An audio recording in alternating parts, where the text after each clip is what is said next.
Howdy, folks. This is Phil coming to you from Guard Tower Studios, located in the new Guard Tower West location. I'll be opening some Star Wars Unlimited Spark of the Rebellion for you guys, and you'll get to see a couple packs and the contents of a pre release kit. Be sure to drop by your local LGS this Saturday for the pre-release. Guard Tower West will have a pre-release starting at noon, and the products come out on March 8th. So be sure to head to your local gaming store. Hopefully it'll be the Guard Tower and pick up some products. So this is the pre-release kit for Star Wars Unlimited. It comes in a nice box, and its contents include booster packs, 2 promo cards, counters to measure damage in, a quick start rule guide, a deck building guide, and finally a divider card and a nice box for you to hold your cards in. Man, I just love when I get a perfect perforation like that. Alrighty.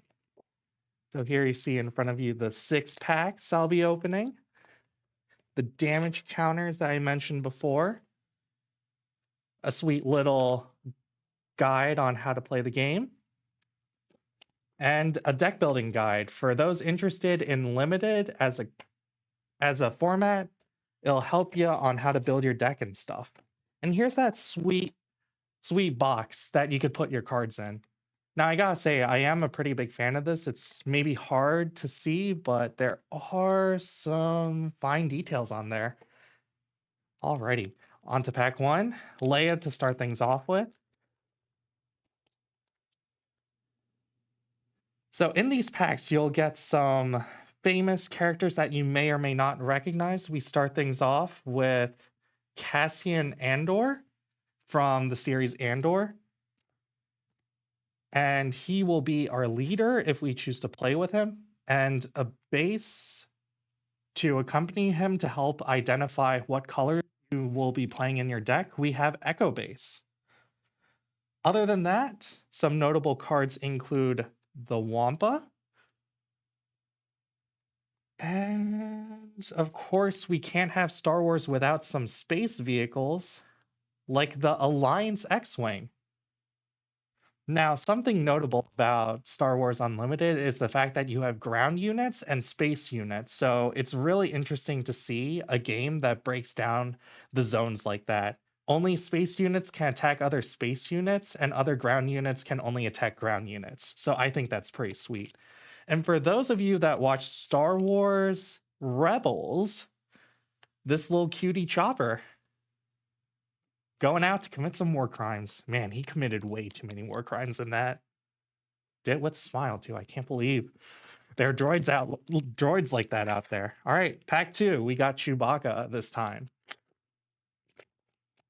And for our leader, we start things off with Grand Admiral Tarkin. And another interesting thing about these leaders is that they're double-sided, so that once per game, you can spend resources to perform the super action to turn them into their unit forms. And the base accompanying Grand Admiral Tarkin is Cloud City, or the capital city. Now let's see if there are any other interesting cards in this. Entrenched, Bossek, binds all things. I mean, for our foil, we do have the Death Trooper in all his shiny glory. All right, pack 3, fellas. Pack 3 with Admiral... What's his name? Not Tarkin. He was in Rebels. Mabi, guys. But another character from Rebels is Sabine Wren, one of the Mandalorians featured in Rebels and then later on Ahsoka. And here's the other side of her as well. I think she's a pretty sweet character. I think they did a pretty good job fleshing out, who she was and what she stood for. And to accompany her is the location Kestro City. Something I'm not too familiar with, but if any of y'all know, I'm more than happy to find out. And alrighty. Agitator. Oh, this is cute. Look at these Javas. Oh my god, they're so deadly though. And they're full art, which is nice. I think occasionally you can see those full arts. Like something like this, our foil, prepare for takeoff, you can see that the art extends beyond the normal card outlines. So it's pretty sweet to see these interesting treatments on cards. And it should be important to note that, like the cards, there are certain traits about them, whether they're Imperials, Force users, or like Sith and stuff like that, and that can help increase the power of your cards. Oh, and this is from Rogue One, I believe, the prequel, Jyn Erso. And on the other side, here we have her as a unit. So something interesting about the leaders is that they also do something when they're not flipped over. And featuring Boba Fett's ship, the Slave One, but not the vessel itself. So this is one of those event cards or units. And for a foil, we have Colonel Yularen. I think he's from the sequels, but I'm not too sure on that. So when you come for pre-release, it's limited, so you'll be getting these 6 packs and building your deck out of them. You can only use 1 leader and 1 base to help build your deck, but I'll be there to help flesh any details out that day if you have any questions, and there's some useful guides out there as well. IG-88 from Mandalorian, the assassin robot sent to kill the child, not the child. And here he is as a unit. Alrighty.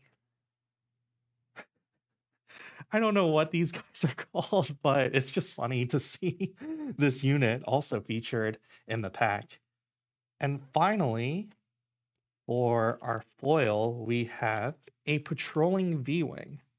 Something that I really admire about this series is the design of the cards and also just how well they interpret and show the vehicles that are shown in the series, both animated and in live action. So I think Star Wars fans are going to eat well this year. These sets are typically like 4 weeks apart from one another, and there's also like open play events that you can play in, and also get promo cards and stuff like that. We get another IG-88, and this is the extended art version because I will show it very briefly. So notice the extended borders out there. And then here's the one I pulled earlier. You can notice the darker frame around the back. So functionally the same, but one looks cooler than the other. And I gotta say, when you're an assassin, rule of cool definitely applies. And our base is the command center for the Death Star, I believe. So you will note that each of these cards typically have a color associated with them. That helps determine how many resources you have to spend to play cards and stuff like that. An iconic scene from the movies, Vader tossing Emperor Palpatine off the ledge while being electrocuted. Pretty powerful effect and pretty powerful scene.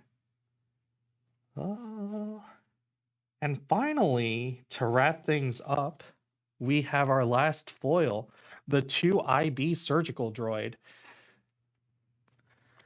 Alrighty, y'all. Thanks for joining me and opening these 6 packs. I opened some pretty sweet cards. I hope to see you during our organized play days on Mondays 6 to 9 at the Guard Tower West. Additionally, this Saturday, March 2nd, we will be having our pre-release starting at noon. Sorry for the late notice, but future events will be on time and scheduled way in advance. So I appreciate y'all for joining me on this journey and hope you have a great rest of the day. Take care, y'all.